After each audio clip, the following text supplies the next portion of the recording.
Hello à tous, j'espère que vous allez bien. Aujourd'hui, je vous retrouve pour vous parler de mes livres préférés. Une vidéo qui m'a plusieurs fois été demandée, donc je me suis dit que c'était le moment de vous en parler et de vous montrer tous mes livres préférés. Je suis désolée, mais dans cette vidéo, je pense que je vais avoir du mal à parler des livres parce que pour le coup, ils sont vraiment des coups de cœur et quand j'ai vraiment eu un gros coup de cœur pour un livre, j'ai énormément de mal à en parler et de dire pourquoi j'ai apprécié le roman autant et ce qui fait que pour moi c'est un coup de cœur parce que comme dans la vraie vie, parfois on va avoir des coups de cœur pour des personnes ou pour des objets ou autres et il n'y a pas de réelle raison. Il y a des raisons mais on ne sait pas trop l'expliquer et c'est le cas pour tous ces romans. Ce que vous allez voir dans cette vidéo c'est vraiment le top du top pour moi. J'espère ne pas en avoir oublié mais je ne pense pas. Donc on va commencer sans plus tarder. Premièrement, je ne pouvais pas faire une vidéo sans vous parler de Morgane Moncomble. Je pense que vous avez dû remarquer au fil de mes vidéos que j'en parle souvent. Je lis tous ses livres et vraiment c'est une autrice que j'adore et c'est vraiment mon autrice favorite je pense avec Nin Gorman et Maria Lino. Mais ça c'est un autre sujet. Et donc aujourd'hui je vous présente En équilibre, donc qui n'est même pas dans la collection Hugo New Romance mais plus Hugo New Y parce que ce n'est pas principalement une romance mais j'ai adoré suivre Lara qui vit à New York chez ses parents et elle a une sœur jumelle et elles ont toutes les deux la passion du cirque. Lara c'est une grande anxieuse et le jour où sa sœur lui apprend qu'elle ne veut plus faire de cirque, c'est un peu comme si son monde tombait en lambeaux parce qu'en fait elles ont toujours partagé ça mais elle veut en faire son métier donc il va falloir qu'elle prenne son courage à deux mains et possiblement évoluer avec elle-même. En plus de ça, elle va avoir des conflits avec sa famille, elle va rencontrer son premier copain et il va se passer plein de choses pour elle qui ne sont pas faciles. Elle va devoir gérer ça et les tocs qu'elle a actuellement et tous ses problèmes anxieux. Et on va la voir du coup affronter sa famille et tous ses démons intérieurs. Et moi, ce que j'ai beaucoup aimé avec ce livre-là, c'est que le personnage principal est du coup gros. Donc Lara est la grosse des deux, comme on dit dans le résumé. Elle n'a jamais mal vécu le fait d'être grosse, mais c'est vrai que du coup c'est quand même un sujet principal dans le roman, parce que c'est quelque chose dans la société qui est mal vu. Pourtant, elle le voit pas mal, elle se sent bien dans sa peau, mais on va quand même suivre ses émotions face à ça. C'est un roman que j'ai lu super rapidement et je dois avouer que j'ai été super touchée par Lara. Euh, Vu que je trouve qu'on se ressemble pas mal, je ne l'ai pas de signe anxieux, je n'ai pas de toc ni rien, mais le fait qu'elle soit grosse, ça m'a beaucoup aidé à m'identifier à elle et j'ai beaucoup aimé surtout la romance qui est quand même secondaire, mais qui est selon moi une romance qui est super bienveillante, comme la plupart des livres de Morgane Comte d'ailleurs. Et j'ai beaucoup aimé les sujets abordés à l'intérieur que j'ai trouvé très intéressants. J'ai aimé le fait qu'on la découvre, se découvrir, je sais pas comment vous expliquer, mais on la suit vraiment dans son cheminement avec elle-même et passer potentiellement de la fille pas bien à une jolie jeune femme. Et j'ai trouvé ça trop cool. Et j'ai franchement eu un vrai coup de cœur pour ce livre, donc c'est pour ça que je le mets dans cette vidéo. Et après, en général, il y a tous les livres de Morgane Moncomble, quasiment. Il y a L'As de cœur, il y a aussi Nos âmes tourmentées que j'ai énormément aimé, qui m'a vraiment touchée. Mais c'est celui-ci qui ressort le plus. Mais lisez tous les livres de Morgane Moncomble parce que honnêtement, ils valent tous le coup. Prochain livre qui est assez gros, c'est La vie invisible d'Adi Larue, donc de V.E. Schwabs. Donc dedans, on va suivre Adi Larue et le début de l'histoire commence en 1714. Ça fait plusieurs années qu'elle doit être mariée. Malheureusement, elle ne trouve pas chaussure à son pied et c'est pas quelque chose qu'elle souhaite. Mais arrivé un moment, ses parents l'obligent à se marier. Et il paraît que dans les forêts à côté de chez elle, il y a des dieux ou des démons, on sait pas trop. Elle y croit plus ou moins, donc le jour de son mariage, elle décide d'aller dans cette forêt. Donc elle part en courant, vraiment elle fuit. Et elle passe un pacte avec quelqu'un, qui est le diable en l'occurrence. Elle demande à ne pas devoir se marier du coup. Et elle se retrouve à vivre une vie éternelle. Donc elle ne peut pas mourir en fait. Elle peut parler aux gens, elle peut les rencontrer et tout, mais ils ne se souviennent pas d'elle. Si elle passe la journée avec quelqu'un et qu'il va dans une autre rue qu'elle, il ne va pas se souvenir d'elle. Et donc on va la suivre à travers les époques, un peu partout dans le monde. Et j'ai vraiment adoré ça. Donc c'est un roman très contemplatif. On ne le lit pas pour tous les rebondissements qu'il y a à l'intérieur, mais vraiment pour passer un bon moment. Et c'est surtout beaucoup de descriptions, mais il y a énormément de phrases qui sont super jolies. Comme vous pouvez voir, j'ai beaucoup de post-it dedans. Et c'est un livre que quand j'aurai le temps, j'aimerais énormément relire. Vous vous doutez bien que le roman, c'est pas uniquement ça, vu que vers la fin, c'est pas un gros spoil, hein, elle finit par rencontrer quelqu'un qui la reconnaît. Et donc après ça, il va se passer pas mal de choses. Donc il est quand même relativement facile à lire, je trouve, parce qu'il est en plusieurs parties et les écritures sont quand même assez grosses. Et surtout, c'est un livre qui est magnifique. Au-delà de la couverture, même l'intérieur est vraiment super joli. Les entêtes de chapitres et tout, moi j'ai adoré. Vous voyez, c'est super beau. Et vraiment, j'ai été scotchée en le lisant, quoi. Ça a été un réel coup de cœur. Et je le conseille vraiment à tout le monde. Donc c'est un peu fantasy fantastique. Je pense que si vous aimez pas trop ça, ce sera pas un gros problème parce que c'est pas non plus omniprésent dedans. Mais l'idée de ce roman est franchement ouf. On passe ensuite à un de mes coups de cœur intersidéral, comme j'aime le dire. Vraiment le livre où je m'attendais pas à avoir un tel coup de cœur et auquel je pense souvent et que j'ai relu plusieurs fois. C'est 1000 baisers pour un garçon de Tilly Cole. C'est un livre qui paye pas de mine. Il fait moins de 300 pages. Il est minuscule, je trouve. Mais mon Dieu, 300 pages juste de bonheur intense. Pas que de bonheur d'ailleurs, beaucoup de tristesse et d'émotion. Et on passe par 1000 émotions dans ce livre. On passe par la tristesse, on passe par le bonheur, on passe par l'émerveillement, par l'amour, tout ce que vous voulez. J'ai d'ailleurs le livre en version collector. J'étais obligée de le prendre. Bon, j'aime pas trop la couverture en soi, mais le jaspage et l'intérieur sont vraiment trop jolis avec les illustrations. Comment vous expliquer que ce roman, ça faisait un moment que je voulais le lire. Quand j'ai lu il y a 2-3 ans, il me semble. Mais le problème étant, c'est que je trouvais la couverture affreuse. J'avais vu que beaucoup de gens l'avaient lu, avaient énormément pleuré. Et moi, je suis pas quelqu'un qui... je vais mentir là.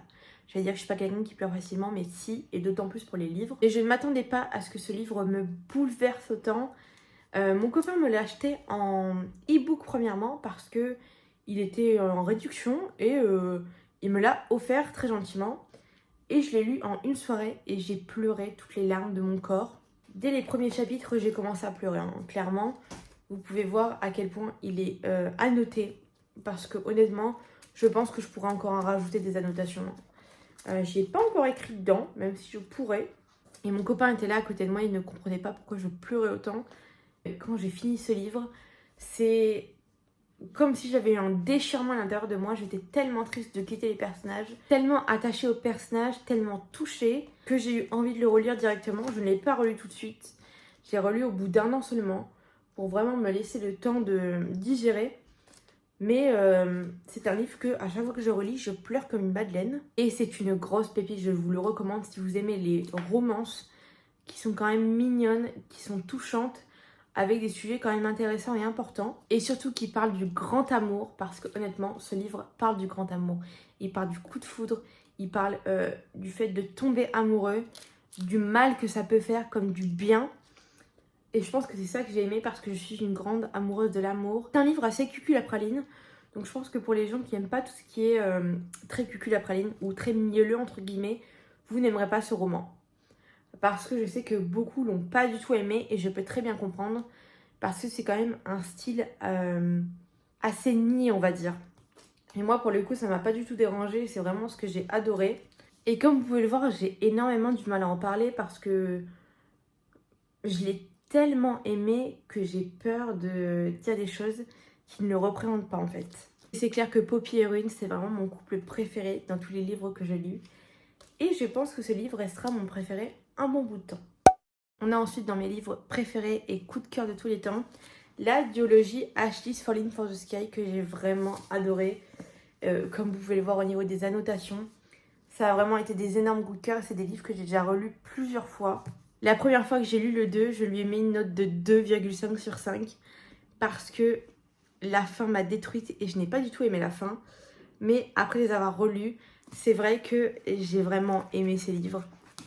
Je les ai aimés de tout mon cœur et j'ai adoré le personnage de Ash et de Sky. Et je leur ai donné mon cœur en fait, je leur ai donné tout. Et je trouve qu'ils me l'ont agréablement et super bien rendu. J'ai lu le premier et j'ai ensuite attendu avec impatience la sortie du 2. Et en même temps, j'en ai parlé avec une copine qui les a lus avec moi. Et on a été d'accord pour se dire que la fin du 2 était vraiment affreuse. Et que je pense que cette fin n'aurait pas dû avoir lieu. Mais que si on enlevait ça, les 2 livres étaient vraiment fantastiques. et que l'histoire de Ash et Sky était vraiment énormément touchante. Encore une fois, c'est des livres où on parle de sujets vraiment super importants et intéressants, au-delà du fait qu'il y ait une romance à l'intérieur, même si c'est clairement pas le principal du livre, même si ça en fait énormément en partie quand même. On va découvrir des personnages super touchants, on va découvrir leur histoire et tout, leur famille et tout ce qui va avec. Et j'applaudis vraiment énormément Mathieu et Nine pour l'idée qu'ils ont eue pour ce livre-là, enfin pour cette duologie, parce qu'elle est vraiment fantastique. Et en plus de ça, les couvertures sont juste magnifiques. Je sais qu'ils sont sortis en poche actuellement et que ils sont moins chers du coup. Et encore, ceux-là n'étaient pas super chers vu qu'ils sont sortis quand même il y a un moment. 16,90 €, je trouve pas excessif, surtout pour des aussi beaux livres. Et des livres avec une qualité incroyable au niveau de l'écriture et tout ça. Et ensuite, un préquel qui est sorti pour ce livre, donc Just Wanna Be Your Brothers. Donc il y a énormément aussi d'annotations. Mais c'est vrai que je l'ai un peu moins aimé que la duologie, mais c'est quand même un livre que j'ai vraiment beaucoup aimé et que j'ai attendu avec tellement d'impatience. Donc il fait pas partie de mes livres préférés de tous les temps, mais il fait partie de mes livres préférés. Et je le mets quand même parce qu'il est dans la suite de ces deux livres-là. Pour moi, il faut lire ce livre-là après les She's Falling for the Sky pour ne pas se faire spoiler. Mais si vous voulez un point de vue différent, c'est vrai que vous pouvez le lire avant. Mais pour moi, je pense vraiment qu'il faut le lire après. On va pas se cacher, mais ils sont magnifiques les uns à côté des autres. Donc je vous les recommande fortement si vous ne les avez pas lus. C'est le moment pour vous de les lire parce que même s'ils sont sortis il y a un moment, ils sont toujours dans l'air du temps et ce ne sera pas pour moi des romans qui vont mal vieillir selon moi. On passe ensuite à un livre qui a fait pas mal polémique sur TikTok.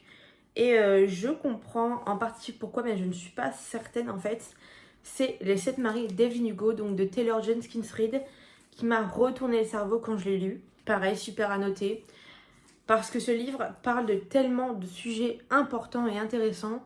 À tout temps, à chaque chapitre, j'avais des choses à dire et j'avais des sujets qui, selon moi, étaient vraiment importants et c'est un livre qui m'a impacté vraiment énormément.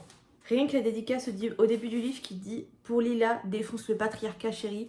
Rien que ça, j'ai dû mettre un post-it parce que c'est déjà pour moi énorme. Et le reste du livre m'a encore plus scotché, surtout dans sa forme. J'avais peur de ne pas aimer parce que c'est sous forme d'interview, mais ça n'a pas du tout été gênant. Donc dedans, on va suivre Evelyn Hugo qui a 80 ans. C'est une légende du cinéma, elle est extrêmement connue. Et elle a eu tellement de choses dans sa vie et les gens se posent énormément de questions. Et elle décide de vendre son récit, de vendre sa vie à une petite journaliste inconnue en fait du grand public.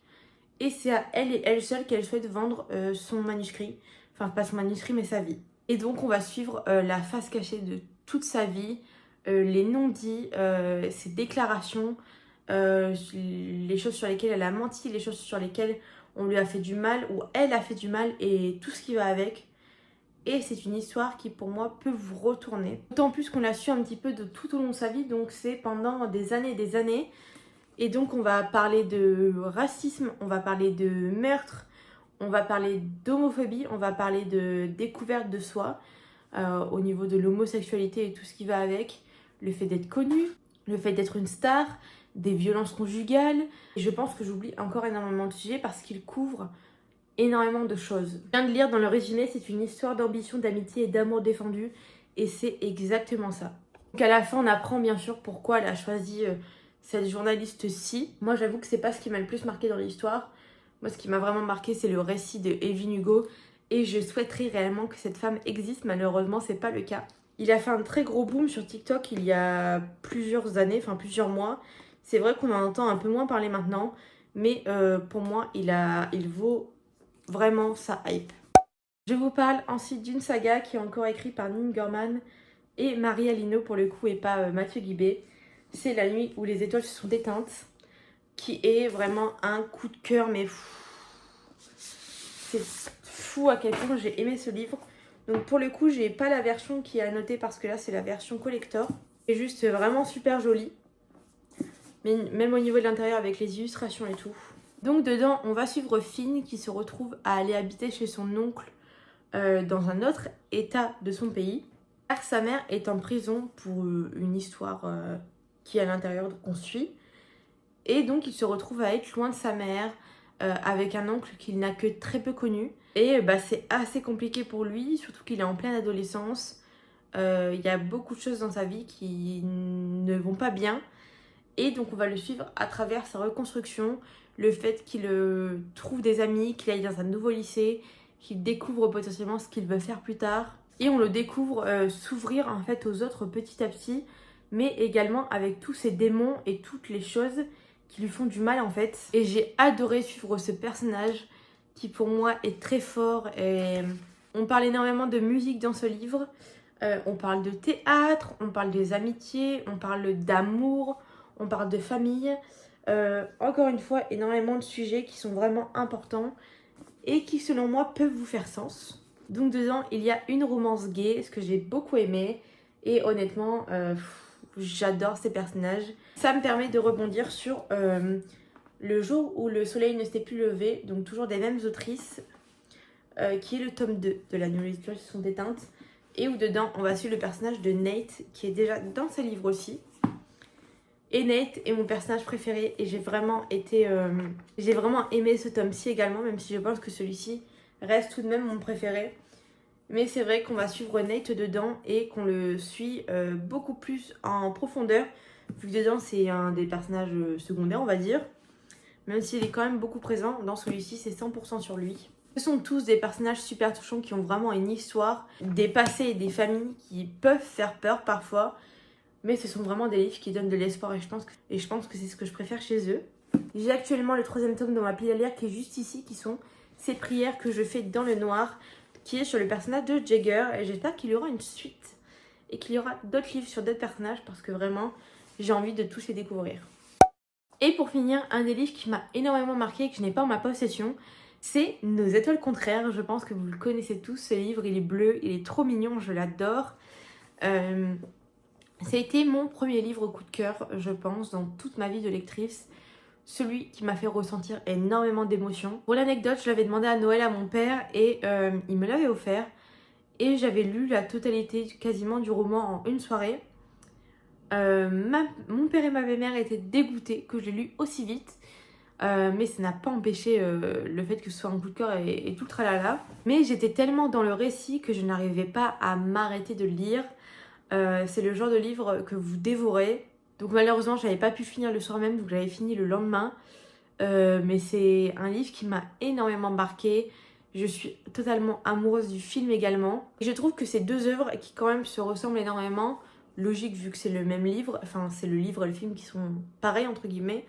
Mais souvent il y a beaucoup de choses qui changent et dans ces deux-là pour le coup, je retrouve totalement la vibe du livre dans le film et la vibe du film dans le livre. Même si c'est pas totalement exactement la même chose, pour moi c'est à 90% similaire. C'est un roman que j'ai trouvé très touchant. Pour ceux qui ne savent pas, on parle de cancer à l'intérieur. Donc on va suivre Hazel Grace qui a un cancer, qui a 16 ans il me semble. Donc elle ne va pas trop à l'école, elle reste beaucoup chez elle. Elle aime bien regarder la télé-réalité et c'est vrai que c'est compliqué pour elle le fait d'avoir cette maladie. Et son médecin lui propose et lui conseille d'aller dans un groupe de soutien. Vous savez, ce genre de groupe où on va voir, où on va être avec des gens qui ont plus ou moins les mêmes problèmes que nous, des problèmes similaires, pour en parler et pour partager tout ça. Et souvent, ça aide énormément. Et elle se retrouve à y aller un peu à contre-cœur. Et là-bas, elle va rencontrer Augustus Waters, qui est quand même un jeune homme très solaire, qui lui aussi a eu un cancer. Et il lui manque une jambe, il me semble, je sais plus exactement. Mais c'est un personnage qui est quand même assez solaire comparé à Hazel, qui elle se laisse mourir à petit feu clairement et qui a du mal à faire face à cette maladie qui est quand même assez présente. Et petit à petit, Augustus va lui redonner la joie de vivre et l'envie de vivre tout simplement. Et on va les découvrir dans leurs premiers amours, surtout pour Hazel parce que pour le coup Augustus avait déjà eu une copine avant il me semble. Et j'ai vraiment adoré suivre ces deux personnages. Voir leur évolution, faire face à cette maladie qu'ils ont tous les deux, même si Augustus au début du livre est en réémission, et voir aussi l'impact que ça a par rapport aux gens qu'on a autour de nous, et tout ça. Et c'est un roman qui est pour moi doudou, même s'il parle d'un sujet qui est quand même grave, qui est le cancer. Mais je pense qu'il a su toucher énormément de gens et il a su me toucher moi. Et c'est vrai que c'est un livre qui, comme a été mon premier coup de cœur, fait partie des romans que je préfère le plus. Donc voilà pour cette vidéo, je me doute bien qu'elle est un peu longue parce que parler de mes livres préférés, qui sont quand même nombreux, ça allait prendre un peu de temps. Vous avez enfin une vue d'ensemble de tous mes livres préférés. J'espère qu'il y en aura d'autres à l'avenir. Mais pour l'instant, ceux-là font partie vraiment de mon top 1. N'hésitez pas à me dire en commentaire quels sont vous aussi vos livres préférés et si peut-être on en a en commun.